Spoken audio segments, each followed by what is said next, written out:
So why do CVs regen planes? Let's take, for instance, if we have a midway.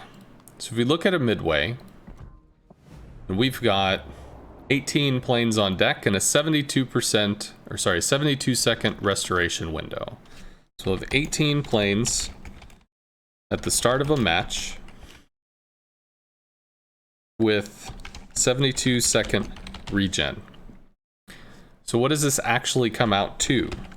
Well, if we calculate it, 72 seconds, that's about a minute 12. We've got 20 minutes in a match. 20 minutes times 60 seconds, which granted isn't necessarily going to matter, but divided by 72, you're going to regen 16 planes.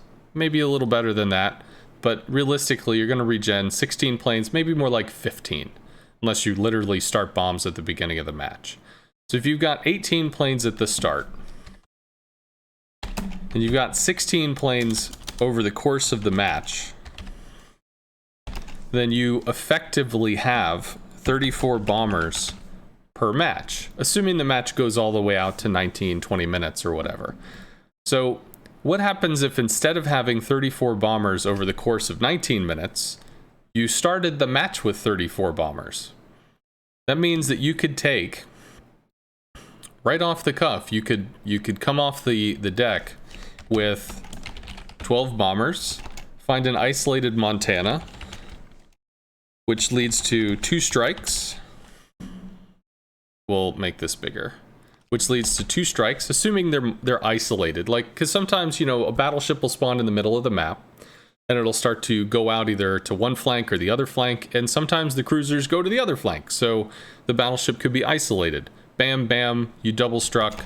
You've done 30k, well, 30 to 40k, plus fires, but you've got 34 bombers. So you come out in 12 bombers, you go to the Montana, who's probably burned his damage con by now, and you get 2 strikes, and you deal 30 to 40k damage, and you set fires.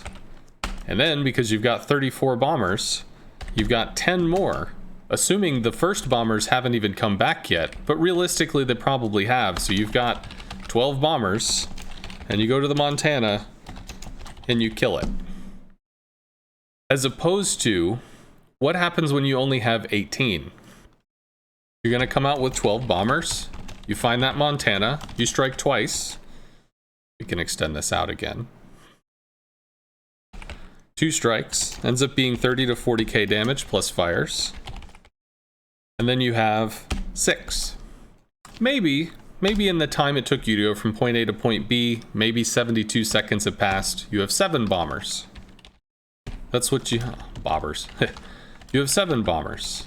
Okay, so let's say you go back to the Montana, because maybe they've got a damage con, you get 1 strike. You deal 15k damage, 15 to 20k damage, and maybe a fire? And then, by that point, you lost 6 bombers on the initial wave, so maybe 5 or 6 of them have come back. You've just used these. Maybe you've regened one, you come out with 6 bombers, you come out, you strike once. Again, 15 to 20k, plus maybe a fire. And from this initial, the 7 that you came out with, you lost probably 4 attacking a Montana, which means only 3 limped back to the carrier. You're now down to 4, eventually you're down to 2, eventually you're down to basically nothing. So this is the difference, where in this instance, you have so many planes that you're just going to go. You're going to throw these at an isolated target from the beginning of the match. You're going to hit them. You're going to come back. You're going to hit them. You're going to come back. You're going to kill them. Done. But then you don't have bombers for the rest of the match because you used all your bombers up front. Sure, but you removed a Montana in the first roughly 3.5 minutes of the game. You walked over and you killed it. Versus this, you come out in that first, minute and a half, say, you come over, you strike it twice, you deal 30 to 40k. Montana's not going to like that. Damage cons, whatever, you come back, you get a single strike, you deal a little more, okay, maybe the fire burns. You come back, you drop again, he's got damage con up, that stays down. This does not kill a Montana. In this instance, the Montana has gotten a chance to heal and then heal again, and you don't have more bombers because you are time gated. So this is, on the one hand, this function, this regen function has two purposes. One of those purposes is that a new player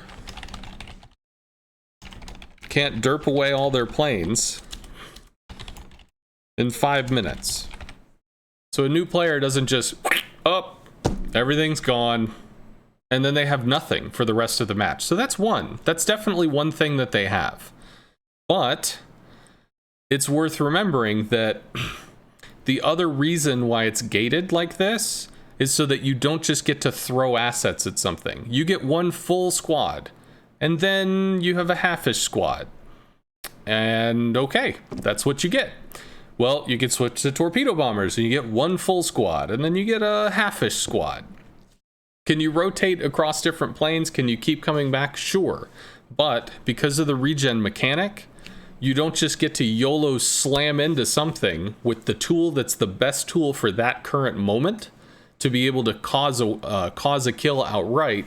You have to start juggling this tool to that tool to this tool. Sometimes bombs are the best tool, but if you only get to bomb really once, then torps aren't going to work. So you end up torping something else. You start spreading the damage around from this ship to that ship to a different ship to whatever. And because a lot of ships have heals, especially tier 8 and up, well, tier 9 and up, I guess pretty much every ship has a heal except for DDs. Anyway, because of the fact that there's healing there, you start spreading out the damage, because one tool is going to excel in one situation but not excel in another situation, which is going to guide a CV to a different target. So hopefully that answers why do CVs regenerate planes.